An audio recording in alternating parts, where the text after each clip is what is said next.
2025, badai matahari diperkirakan akan mencapai puncaknya dalam siklus matahari saat ini, yang dikenal sebagai siklus matahari 25. Badai matahari terjadi ketika matahari memancarkan ledakan besar partikel bermuatan dan radiasi elektromagnetik ke ruang angkasa.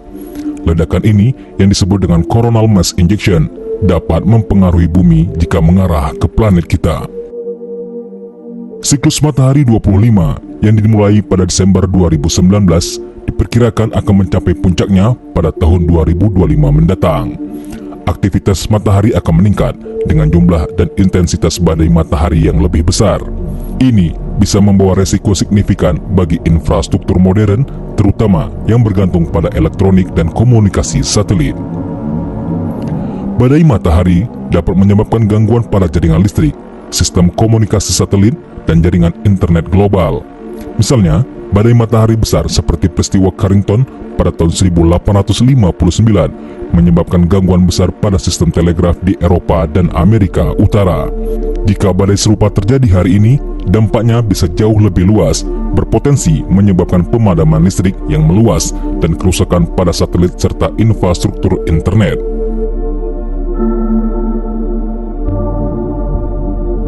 Untuk mengantisipasi potensi dampak dari badai matahari tersebut, para ilmuwan dan lembaga seperti NOAA terus memantau aktivitas matahari dan mengembangkan sistem prediksi yang lebih baik.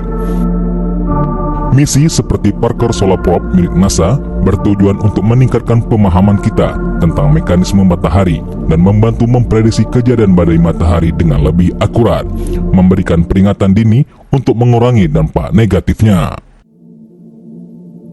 Selama 8 bulan terakhir, aktivitas matahari terus meningkat, menunjukkan bahwa kita beralih ke siklus matahari 25. Siklus matahari 25 adalah periode ke-25 dari aktivitas matahari yang diukur sejak pencatatan modern dimulai. Setiap siklus matahari berlangsung sekitar 11 tahun, ditandai dengan perubahan jumlah dan intensitas bintik matahari, serta aktivitas lainnya seperti badai matahari dan semburan massa koronal. Siklus ini diperkirakan akan mencapai puncaknya pada tahun 2025 dengan 115 bintik matahari. Sekedar informasi, badai matahari merupakan lonjakan pelepasan energi yang terjadi melalui titik-titik tertentu yang dipicu karena terjadinya gangguan magnetik seiring tidak seragamnya kecepatan rotasi bagian permukaan matahari dan interior matahari. Ketidakseragaman kecepatan rotasi tersebut membuat garis gaya magnetik matahari dapat saling berbelit dan membentuk busur yang menjulur keluar. Busur-busur tersebut pada akhirnya memerangkap plasma matahari yang suatu saat akan putus dan menghasilkan badai matahari.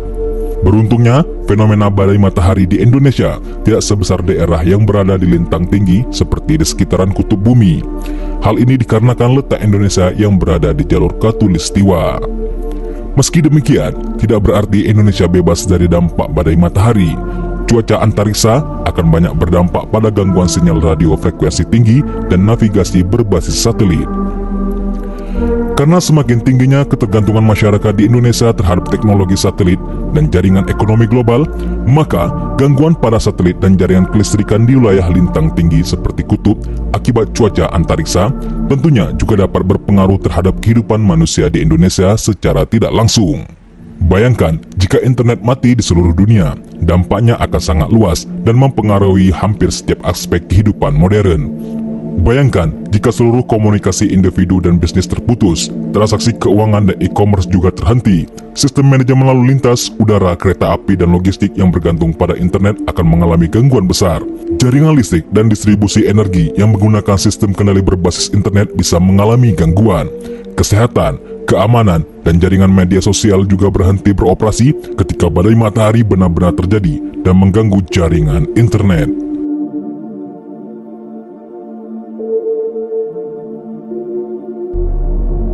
Secara keseluruhan, ketiadaan internet akan menyebabkan disrupsi besar dalam kehidupan sehari-hari, bisnis, dan operasi global.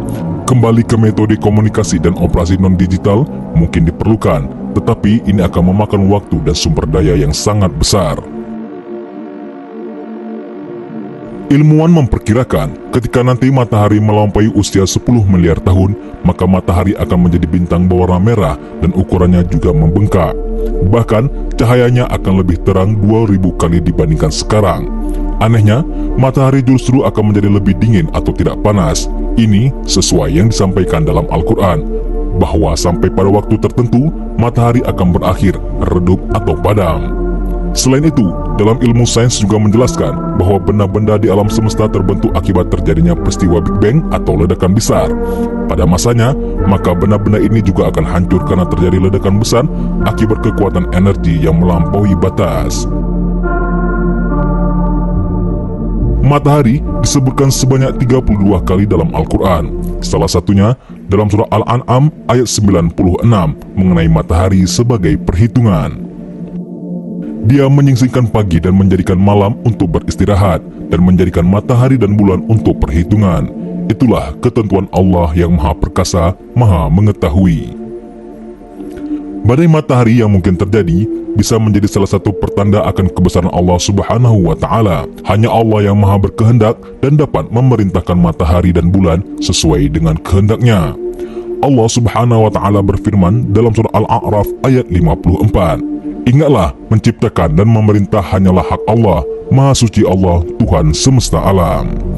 Oleh karena itu, apapun yang nantinya akan terjadi kepada matahari, itu semua sudah menjadi ketetapan Allah Subhanahu wa Ta'ala. Kita hanya bisa bertawakal memohon perlindungan kepada Allah dari segala bala bencana yang akan terjadi. Silahkan tinggalkan tanggapan Anda di kolom komentar dan nantikan video-video kami selanjutnya.